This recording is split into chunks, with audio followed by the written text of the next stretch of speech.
Le voy a dar la bienvenida a Fernando Jandam. Él está en Santa Cruz de la Sierra. Fernando, buen día, gusto saludarte, un gran abrazo. Querido Nico, buen día, un saludo a tu audiencia y al país entero. Eh, Fernando, a ver sobre este tema de los dólares, ¿cómo está el tema en Santa Cruz de la Sierra? ¿Cuál es tu percepción? Bueno, la figura es bastante clara, ¿no? Varios empresarios privados, industrias muy grandes, están ya defiriendo sus costos a los precios al consumidor.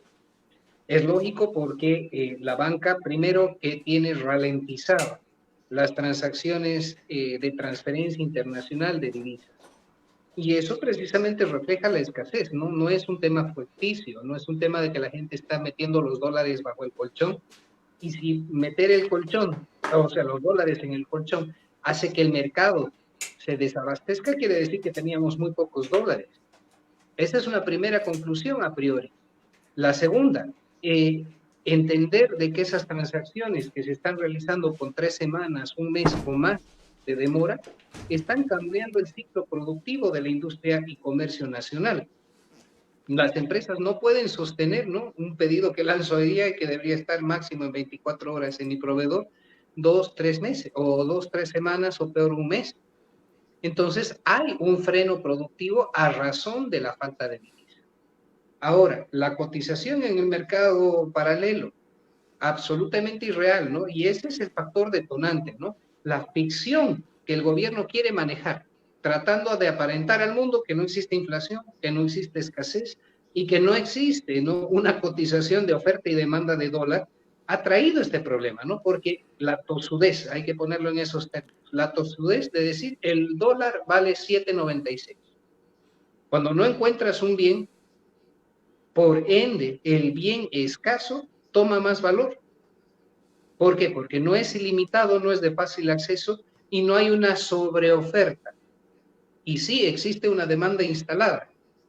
Entonces, la banca privada se ve en figuritas precisamente porque tiene que sostener la cotización que el Banco Central exige que mantenga cuando la conducta del mercado es absolutamente distinta. Y eso nos trae precisamente, ¿no?, ese juego al que está tratando de llevar el gobierno, ¿no? Y veamos el caso de la ASFI, puntualmente la ASFI. La ASFI dice, voy a regular las comisiones cuando a finales del año pasado dejó carta blanca y básicamente les permitió subir por 12, 13, 14% indiscriminadamente. Entonces la banca silenciada, ¿por qué? Porque tenía autorización de cobrar esa comisión que compensaba la diferencia cambiaria. O ya no la compensa, ¿no? Entonces el caso del BCP, que yo creo que llegó hasta 21% en estas transacciones y obviamente no son rápidas. Ahora la ASFI dice, vamos a analizar la estructura de costos y le estamos pidiendo los costos a la banca. ¿Qué quiere decir eso? La banca le va a decir claramente, yo no consigo dólares fácil. Y la banca tiene que enviar remesa de divisas. ¿Por qué? ¿Por qué ahora tenemos que enviar papel moneda afuera del país? Porque el gobierno se comió los derechos especiales de giro. Los derechos especiales de giro eran esa bolsa que se tenía en instancias internacionales como una cámara de compensación, ¿no? Donde al final del día decían, tú mandaste 3.000, yo te mandé 5.000, queden 2.000 a deuda, lo saco de esta bolsa, conciliamos y estamos en paridad. Esa bolsa ya no existe, entonces Bolivia tiene que enviar físicamente la divisa fuera del país para completar esas transacciones. Hace unos minutos atrás estabas con Gonzalo Chávez. Cuando uno ve la diferencia de la balanza comercial, es lógico que los dólares fuguen, porque lo que nos entra es mucho más de lo que nos sale. Entonces, estamos ante un problema que es real y evidente. Y que hoy el gobierno quiere decir, reunámonos para buscar soluciones cuando sabemos que la receta ellos la han manejado, ellas han administrado este desastre, ¿no? El Estado empresario, el Estado regulador, el Estado criminal con la política económica interna, ¿no?, desbaratando la estructura del Estado, y digo desbaratándola desde la institucionalidad hasta la economía, porque Arce no está dispuesto a dejar de pagar 20 millones de dólares diario en la planilla estatal porque es su militancia, es su base militante. y esa es su única fuerza. Entonces, hoy estamos ante un gobierno que las decisiones económicas están subordinadas a la continuidad y permanencia del poder político. Estamos conversando con Fernando Handam. En las últimas horas, lo que dijo Evo Morales Ayma es sobre mojado llovido, ¿no? Denunció que YPFB está quebrada, está en una quiebra total. ¿Cómo entendemos eso, querido Fer? Bueno, Evo Morales no es una lumbrera, pero es un hombre muy hábil políticamente. Cuando teníamos al año pasado, septiembre del año pasado, ¿no? La declaración de Luis Arce Catacora, donde dijeron hemos tocado fondo en las reservas de gas. Es lógico que un aparatazo tan grande como el de yacimientos no sea sostenible. Y evidentemente, con la nueva política del gobierno argentino, de Javier Milei, la figura es clara, no van a recibir ni una molécula más de gas boliviano. Entonces, no es la inteligencia de Evo Morales, ¿no? Es una Sí, declaración sí, sí. política de algo sabido. Bolivia ya no puede confiar su matriz económica a la matriz energética, porque ya no existe la energía, ¿no? ¿Y qué es lo que Bolivia debería tener en el corto plazo? Garantías de inversión, invocar la inversión privada extranjera, Luis Arce dejar de jugar a ser el gobernante empresario, porque tenemos más de 100 empresas estatales, 74 o 76 deficitarias, ¿no? Y eso es un sangrado diario a los bolivianos. Mientras más sostengamos esa línea, ese eje de gobierno que quiere Luis Arce, tenemos una sola ruta y esta vez hay que ser muy concreto en eso. Las políticas que está implementando Arce se parecen en gran parte, en lo político a Nicaragua, pero en lo económico a Venezuela. Voy a ser crudo y directo. Nos quieren pobres, todo dentro del Estado, nada fuera del Estado. Medios de comunicación cooptados. Vimos lo que sucedió con La Razón y Los Tiempos. Vemos lo que está pasando con el empresario privado que tiene que negociar su supervivencia económica con el poder político. Entonces, hoy van a sobrevivir quienes tengan el permiso de Luis Arce Catacora para sobrevivir. Y el que no esté alineado por sobrevivencia tendrá que dejar su principio y su creencia ideológica, política, para subordinarse a esta política de Estado, ¿no? Entonces, esta es una crisis que le cae muy bien a Luis Arce en términos políticos. El tema es si llega un momento de quiebre donde, y estamos muy cerca de eso, Nico, lo vengo anunciando desde el año pasado y que de acuerdo hasta el día de hoy la cara de nuestro amigo Diego Ayo cuando yo le decía la crisis boliviana no va a ser política, va a ser económica.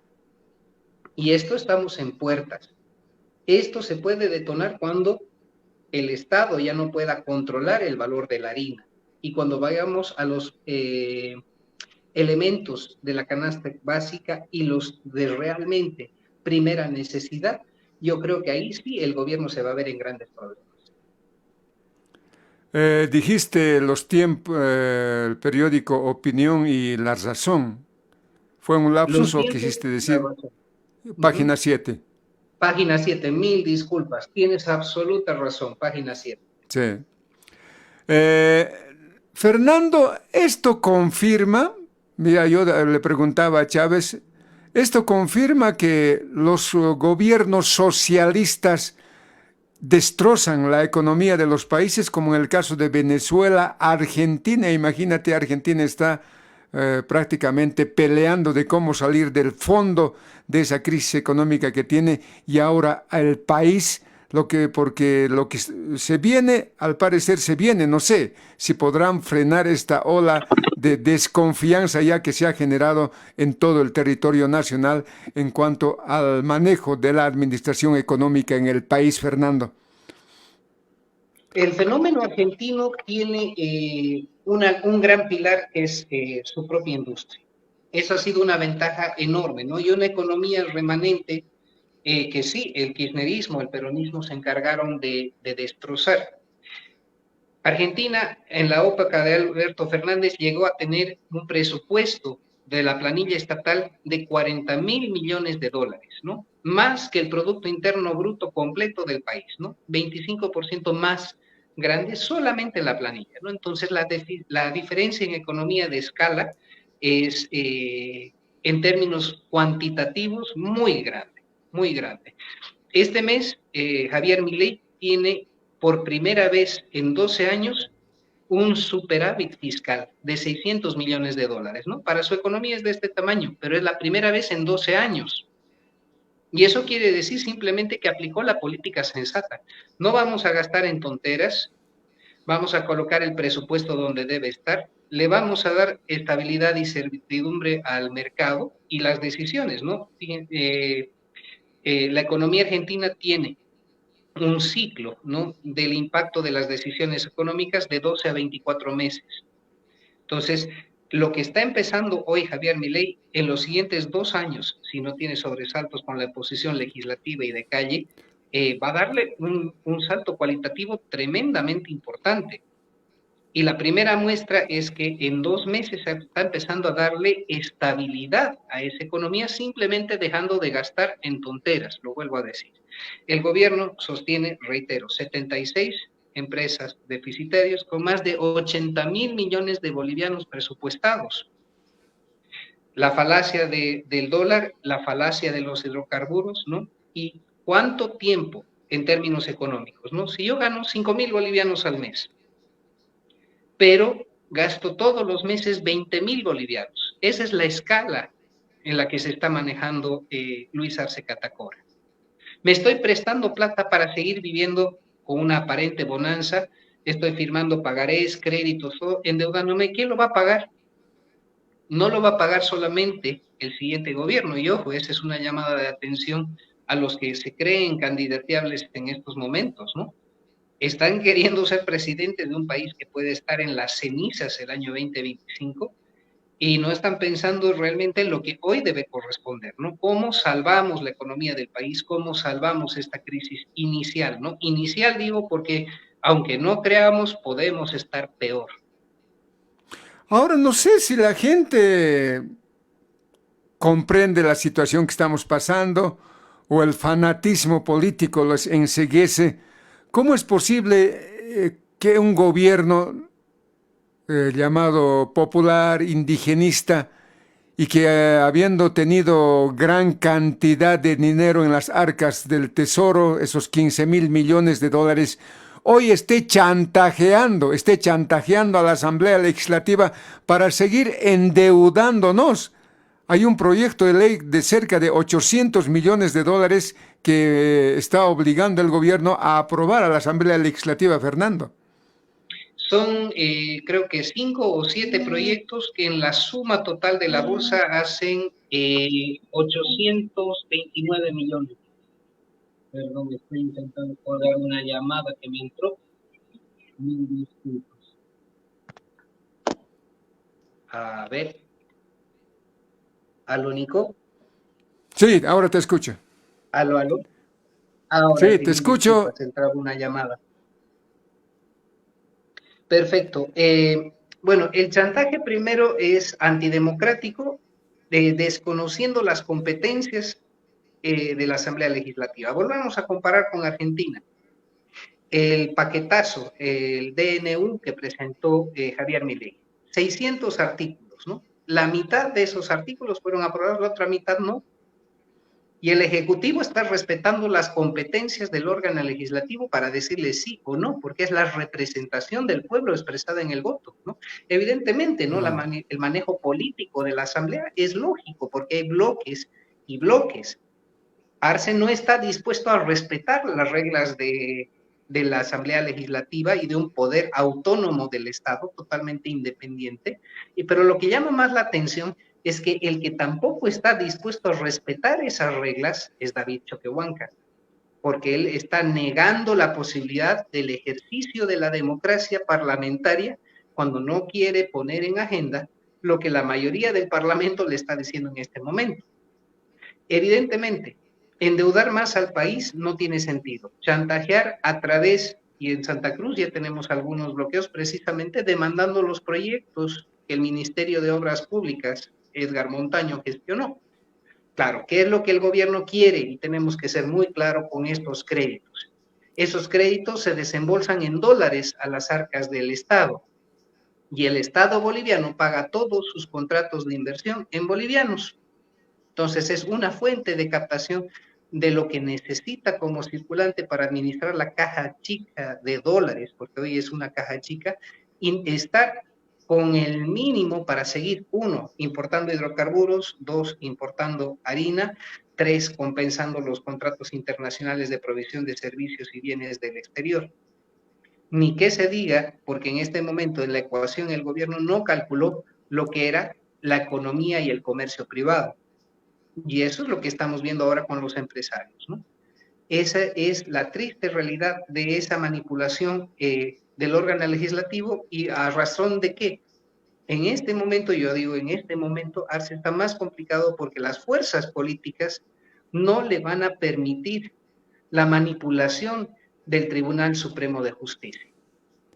Es la madre del cordero precisamente para la hegemonía del poder absoluto de Luis Arce y que avaló esa prórroga inconstitucional porque se origina a partir de usurpación de funciones. ¿Qué es lo que el tribunal debió decir? Rechazo por inconstitucional el proyecto de ley 144 de convocatoria de elecciones judiciales y devuelvo una instrucción a la Asamblea Legislativa de que sesione y designe las autoridades. La Asamblea Legislativa podía haberlo ratificado, no era su competencia autoprorrogarse, ¿no? Entonces, la usurpación de funciones de una alta cartera de Estado es alta traición a la patria también. El Ejecutivo boliviano avala inmediatamente esa movida y después se generan 3 resoluciones supremas anulando las competencias de la directiva del Senado que querían sesionar cuando David Choquehuanca decía vámonos de vacaciones y dejemos al país, total lo tratamos en enero, suspende al gobernador de Santa Cruz y crea una crisis institucional orgánica del poder cruceño, la supuesta inhabilitación de Evo Morales, porque no es una inhabilitación política como tal, es un cierre simplemente a la repostulación continua. Evo ya descansó un periodo y esa sentencia hoy no lo afecta. ¿Por qué se mueve Evo Morales? Porque tiene el riesgo de que más adelante ese Tribunal Constitucional, esa Corte Suprema, le dé una noticia peor de la que ya tiene hoy. Entonces no está dispuesto a ser extorsionado políticamente por Luis Arce. Estamos conversando con Fernando Jandame, él está allá en Santa Cruz de la Sierra, nosotros estamos aquí en la ciudad de La Paz. Ante esta situación económica que se va agudizando en el país, al menos es nuestra percepción, ¿no? Aunque para mucha gente todavía el país funciona, pese a todo esto, pero el país funciona.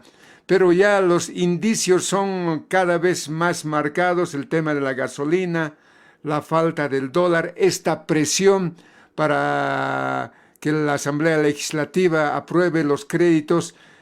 Ahí tienes mucha razón, no sé si la gente se ha dado cuenta. O sea, el gobierno está presionando a las asambleístas a aprobar los créditos para atraer dólares al país, Fernando. Ese es el principal motivo de esos créditos, no es la ejecución.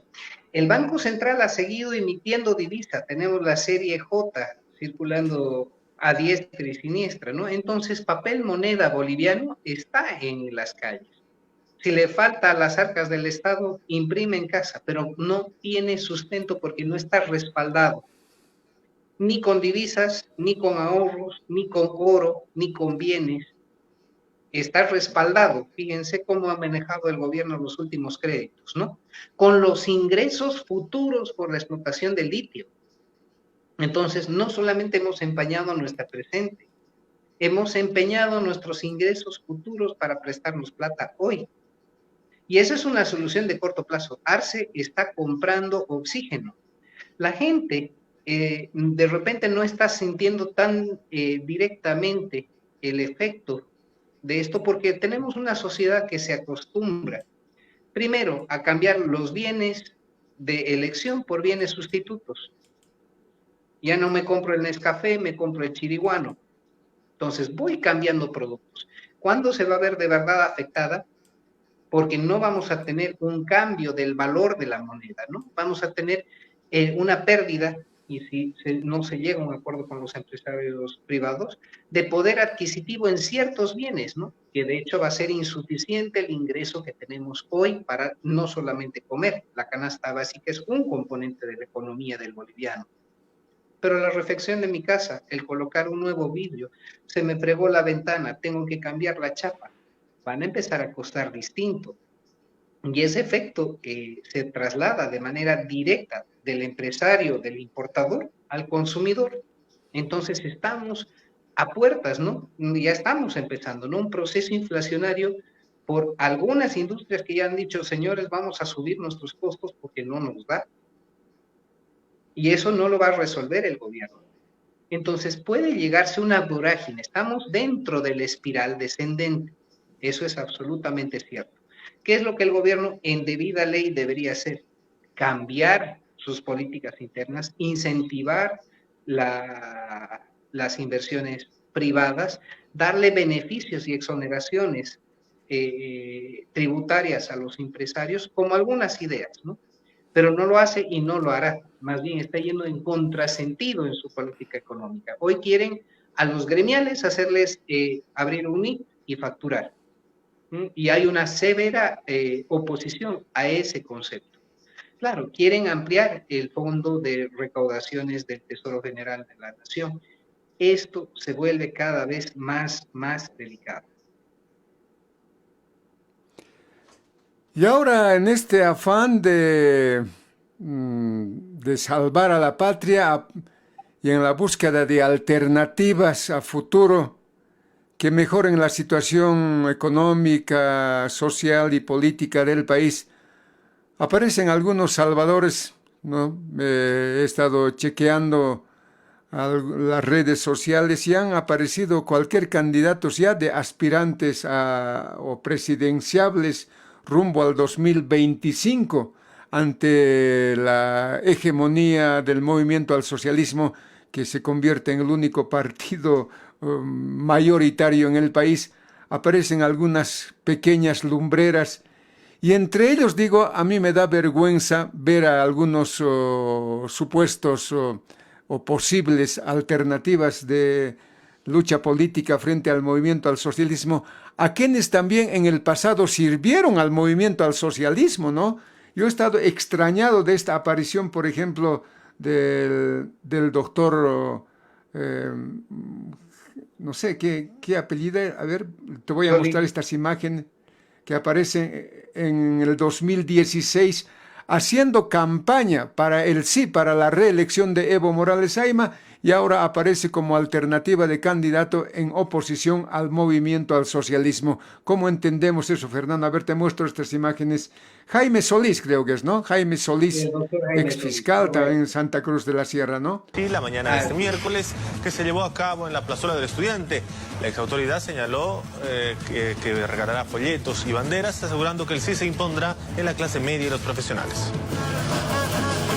Bueno, lo que se trata es que las clases medias y los sectores profesionales están incorporándose a esta campaña. Si bien existe una campaña muy fuerte en los sectores rurales, urbanos, pero la clase media está saliendo a las calles para decirle un sí al 21 de febrero y a la repostulación del presidente. Se va a intensificar seguramente, porque además yo creo que el sí es tan contundente porque no existe ningún proyecto político que pueda anteponerse a este proyecto que dirige el presidente Evo Morales. Lo que pasa que si el presidente deja de conducir este país en este momento tendríamos un decrecimiento, no hay ningún proyecto alternativo. Ya se vio que 10 son los puntos claves que marcan la reconstrucción de la patria. Es algo que hemos construido con economistas y con gente especialista en materia de políticas públicas para transformar el país. ¿Qué tal, Fernando? La política tiene esa cualidad, precisamente que lo que escribo con la mano lo borro con el codo, ¿no? Y también es loable pensar de que la gente puede cambiar. Cambiar 180 grados es algo realmente severo, ¿no? Pero ¿qué es lo que se ve en el común denominador de quienes se creen candidateables? tristemente gente que tenía el conocimiento, que ha tenido una posición política, ¿no? De repente dentro del marco de lo correcto, cuando entra en un escenario político, sus valores están asociados precisamente a la campaña y al ejercicio de la construcción de esa política. Tristemente, esa política, mala palabra conocida en Bolivia, ¿no? Por ejercicio, y no como la política como ciencia nos ha dictado en la historia de la humanidad. La política boliviana se ha caracterizado de gente de muy alto nivel en distintas etapas, ¿no? Pero hoy tenemos decadencia, ¿no? Decadencia de la construcción de liderazgo, decadencia de la construcción de cuadros, el cortoplacismo en esa visión, y evidentemente vamos a ver estos candidateables, ¿no? Que dejan de mirar el hoy y los problemas que se tienen que resolver ahora, que deberían, siendo precandidatos, tener una posición concreta sobre el presente, ¿no? Automáticamente se catapultan de aquí a 1 año y 8 meses más a un proceso electoral, ¿no? Yo pienso que Bolivia estos últimos 3 años ha vivido una etapa crítica, donde si nosotros no presentamos la realidad como se viene presentando ahora, no podemos pensar primero que vamos a llegar a una elección justa, transparente, democrática y libre, ¿no? Son 4 pilares electorales que un nuevo padrón no va a resolver. Una percepción personal es los que estén en la papeleta el año 2025 tendrán que tener un pacto con el poder instalado y jugar dentro del sistema, y no del sistema democrático, sino dentro del sistema político, y van a ser funcionales a un resultado que quien está en mejor posición puede determinar. Ese es el primer factor. Segundo, no veo yo hasta el momento una propuesta seria de reconducción del país. En este sentido, yo vuelvo a decir, lo que le falta a Bolivia es institucionalidad. ¿Y cómo se recupera la institucionalidad? Hay que limpiar la Policía Nacional, las Fuerzas Armadas, darle autonomía al Poder Judicial, pero autonomía real. Y esto quiere decir inclusive presupuestaria. El Ejecutivo Nacional debería dejar que el presupuesto primero se prioricen los ejes troncales de la sociedad: salud, educación, seguridad, justicia, al menos como principales pilares, ¿no? Y después dejar que lo demás, de fuera de lo esencial, recién sea tomado como el presupuesto general del Ejecutivo para sus inversiones y sus planes. Esa es una primera desconcentración que además atiende la necesidad, ¿no? de profundizar las autonomías y de repente iniciar ese camino federal para las regiones que tienen ya esa tendencia, ¿no? Porque se dan cuenta de que no pueden administrar sus propios recursos. El sistema tributario y el sistema laboral presumen culpabilidad. Son 2 normas que exigen primero que el acusado demuestre su inocencia, cuando el principio es exactamente el inverso. Y en el sistema tributario estamos con los aranceles y el concepto de culpabilidad y la sanción prematura, precisamente porque antes no existía la tecnología ni los recursos que hoy tenemos para que se haga ese control cruzado. Entonces, ¿por qué tenemos que pagar un arancel altísimo? Porque antes nadie tributaba. ¿Y por qué tenemos que pagar por los que están fuera del control del Estado también? Y eso es lo que representa la cantidad de impuestos que tenemos hoy. Universalizar el impuesto con alícuotas razonables que no representen explotación. Y si hay institucionalidad, evidentemente, ¿qué necesitamos? Demostrar, Naciones Unidas ya lo tiene ratificado, no existe independencia de la justicia boliviana respecto al poder político. Y no es solamente un tema del movimiento al socialismo de Evo Morales y de Luis Arce. Si nosotros no empezamos esa reconstrucción, ahora no vamos a dar garantías para que venga la inversión extranjera. Y la inversión extranjera que venga no tiene que ser socio del gobierno. Son pequeños pilares, ¿no? Y yo no estoy hablando de una genialidad de propuesta todavía, que lo vamos a plantear en su momento como el deber ser y lo que deberían atender los candidatos presidenciales como los ejes troncales de la problemática nacional. Pero hoy vemos un Jaime Solís con una cara totalmente distinta de hace 5 o 7 años atrás. Vemos un capitán Lara, ¿no? De un caudillo que además por la denuncia Hoy, y tengo que decirlo con mucho cariño, porque tengo un aprecio personal al capitán, es amigo personal, pero con una decisión totalmente equivocada porque no le da la talla para conducir un país, y menos todavía cuando va a una localidad y dice, sí, este es el camino, va a otro mitin, sí, este es el camino, ¿no? Entonces el contentillo para todos se llama populismo. Estamos rodeándonos de ambiciones sin proyecto país. Ese es el resumen, querido Nicolás. Claro, y mientras esto va ocurriendo en una oposición que no existe, obviamente el único partido en el país que es el Movimiento al Socialismo, al parecer se va fortaleciendo. También en esa pelea Evo y Luis Arce Catacora, ¿no es cierto? Ahora, para muchos, Evo Morales debe ser nomás candidato al 2025, cuando hay otros preceptos, normativas que tendrían que frenar la candidatura de Evo Morales. Hay algunos convencidos de que las normativas nacionales e internacionales no pueden frenar la candidatura de Evo Morales, como este abogado. Tiene hoy en contradicción o en posibilidad contraria la interpretación de la sentencia constitucional 1010-2023-S. Asúmase que esta sentencia constitucional hace referencia a lo que se entiende por la reelección presidencial indefinida. Entendamos que en la normativa constitucional está refrendada en el artículo 168 respecto a los presidentes o presidentas que sí pueden ser reelectas o reelectos por una sola vez de manera continua. Esa es nuestra normativa interna. La Corte Interamericana de Derechos, respecto al pronunciamiento en la opinión consultiva dispuesta por Colombia, opinión consultiva 2821, solamente da la opción de negar la intención de que la reelección presidencial indefinida es contraria a la Convención y Declaración Americana.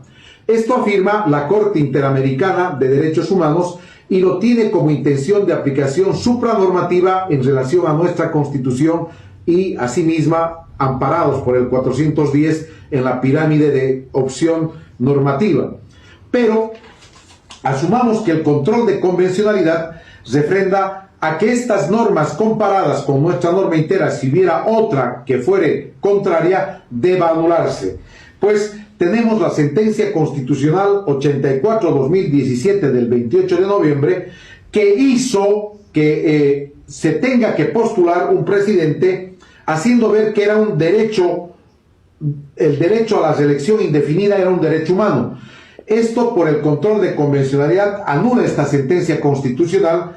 Y no así, hoy que los medios de comunicación, las personas políticas interesadas y las redes sociales están afirmando que candidatos que ya hubieran sido 2 veces presidente en gestiones diferentes o en gestiones continuas ya no podrán ser candidatos. Pues es falso. Evo Morales, si ya ha dejado de ser candidata hoy refrendada por otro presidente que es Luis Arce, tiene toda la potestad por nuestra norma interna, el artículo 168, de volver a ser candidato a presidente. Lo dice nuestra normativa interna, lo dice el Tratado de la Convención Interamericana de Derechos Humanos en su opinión consultiva 2821. ¿Qué dices, Fernando? La CIDH es altamente cuestionada por precisamente el principio que la conforma. Es un ente político, tenemos que entenderlo de esa manera porque es parte de la Organización de Estados Americanos y responde a las cuotas de representación del Estado, de los países miembros. Ese es el principio. ¿Dónde están los principales ejemplos? Ejemplos, ¿no? De medidas cautelares rechazadas para César Apaza, medidas cautelares rechazadas para María Eiby Roca. Desde el año 2019 no se ha otorgado una sola medida cautelar a favor de Bolivia. Y eso es una decisión política, tenemos que entenderlo de esa manera porque razones hay por demás para haber establecido la protección internacional. Eso en un ámbito. El otro ámbito, ese jurídico, que la Corte también falla discrecionalmente, y en ese sentido hay que ser muy claro, ¿no? Discrecionalmente, ¿cómo puede interpretar de válido o no un auto constitucional? Porque no lo hizo ni en tiempo, ni en forma, ni al presente. la CIDH nunca se manifestó en relación a la repostulación indefinida como derecho humano, pero para esta de manera expedita saca un comunicado, ¿no? Entonces es una decisión política. El tema de fondo, Evo Morales, bajo las reglas actuales, ¿tiene derecho a postularse? Lo tiene. Y no digo que esté de acuerdo o esté en contra. Bajo la normativa, porque hay que ser justo en la vida, hay que ser correcto en la vida. La Constitución dice precisamente, podrá ser reelegido de manera continua por 2 periodos continuos. No hace referencia a que solo 2 periodos, lo que rezaba la anterior Constitución. La anterior Constitución nos decía podías estar 2 veces en función presidencial y nada más. No decía continuo o discontinuo. Entonces, estas son trampas que vienen preparándose en la medida en la que se diseñó la Constitución del año 2009. Bajo ese principio, la regla vigente es la Constitución del 2009. Entonces, Evo Morales, hasta el día de hoy, no ha sido inhabilitado. De que podría hacerlo con un tribunal constitucional que hoy tiene un acuerdo de convivencia con el poder instalado, podría, sí, en los siguientes meses, inhabilitar definitivamente a Evo Morales con otra sentencia constitucional inapelable, irrevisable, ¿no? ¿Y qué nos lleva a eso? Que la justicia se va dibujando en función del termómetro. Lo que no me convenía antes, me conviene hoy. Le pido al tribunal que me saque una sentencia para avalar. Antes era prohibido, hasta el día de hoy es prohibido matar. Sáqueme una sentencia constitucional de que me permita matar, ¿no? Entonces yo, entre comillas, estoy avalado por la justicia, ¿no? Y esa justicia tomada menos. Estamos conversando con Fernando Jandam. Fernando, gracias por habernos regalado estos minutitos. Son las 11 de la mañana, 5 minutos ya. Fernando, como siempre, gracias y hasta otra oportunidad. Gracias por orientar en estos temas que son tan atingentes en el panorama nacional. Fernando Jandam desde Santa Cruz de la Sierra. Fernando, un gran abrazo. Gracias, Nico. Un gran saludo a la audiencia, al país. Estos son momentos oscuros donde necesitamos que los bolivianos tomen conciencia. Un abrazo a Bolivia.